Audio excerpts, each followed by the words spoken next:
The dragons heard the child before they saw her. Soft footsteps echoed through the forbidden valley. Slow, weak, like someone already halfway to death. No human had entered these mountains in 100 years and survived. This was the last refuge of dragons, hidden from the world that hunted them. Dragons did not trust humans. Not after the betrayal. Not after nests were burned, eggs stolen, and dragons chained like trophies. Yet that night, a child walked into their sacred land. Her name was Era.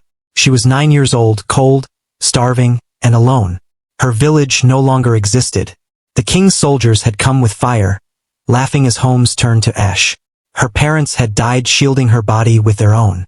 Era had run until her legs failed her, climbing into the mountains not to find dragons, but simply to stop dying.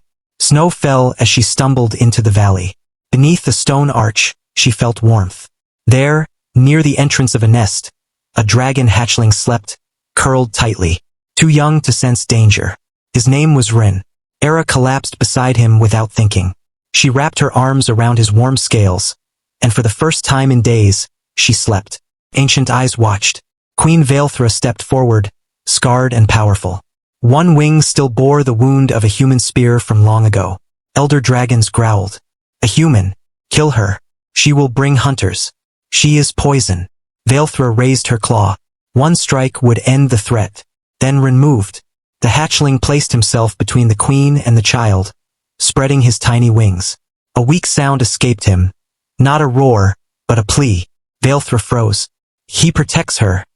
The dragons murmured in disbelief. Era stirred and looked up at the towering queen. There was no fear in her face, only exhaustion. Real, she whispered. Vaelthra's voice rolled like thunder. Why are you here, human child? Era swallowed hard. I didn't know. I just had nowhere else to go. The queen's eyes narrowed. Humans always have somewhere. Era's eyes filled with tears, but she did not argue. Silence fell. Vaelthra saw the bruises, the hunger etched into the child's bones. This was not a hunter. This was someone already broken.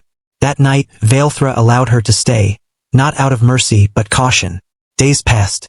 Era did not run. She did not steal. She shared her scraps of bread with Rin, even when her stomach screamed. She carried water. She spoke softly. When nightmares made the hatchling tremble, she held him until he slept. The dragons began to notice something impossible. Ren trusted her. He leaned into her touch. He followed her like family. Vaelthra hated the feeling growing in her chest. Hope was dangerous.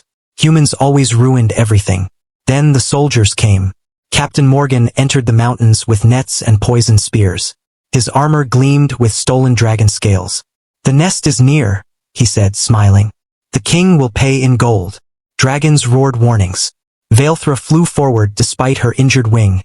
Flames lighting the valley. Crossbows fired. A bolt struck her shoulder. Poison burned through her veins.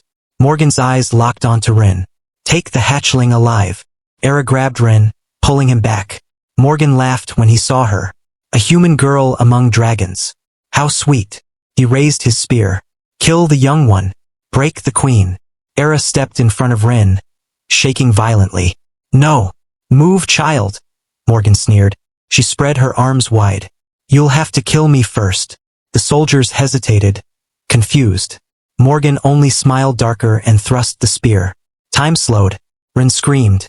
Vaelthra roared, too weak to reach them. Era closed her eyes, ready to die. Then fire erupted. Not from the queen.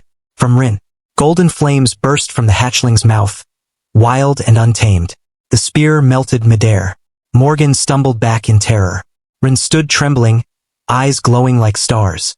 His power had awakened not through hatred, but through love. Morgan snarled and raised his crossbow, aiming at Ren's heart. Era moved. She threw herself forward. The bolt meant for Ren struck her shoulder. Blood spilled as she collapsed with a cry. Ren shrieked in horror. Vaelthra's grief became rage. With a final roar, she unleashed ancient dragon fire, burning through the soldiers like judgment. Men fled screaming.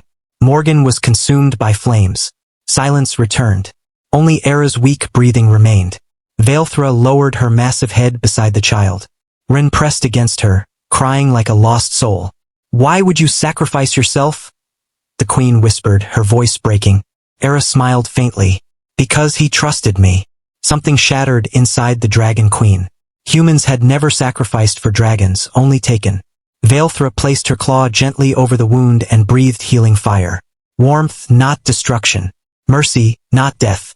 Era's breathing steadied. Days later, she awoke beneath warm wings. Ren curled beside her, alive and safe. Veilthra watched silently. We swore never to trust humans again, the queen said. Era nodded. I understand. But you were different, Veilthra whispered. And not all dragons are monsters, Era replied.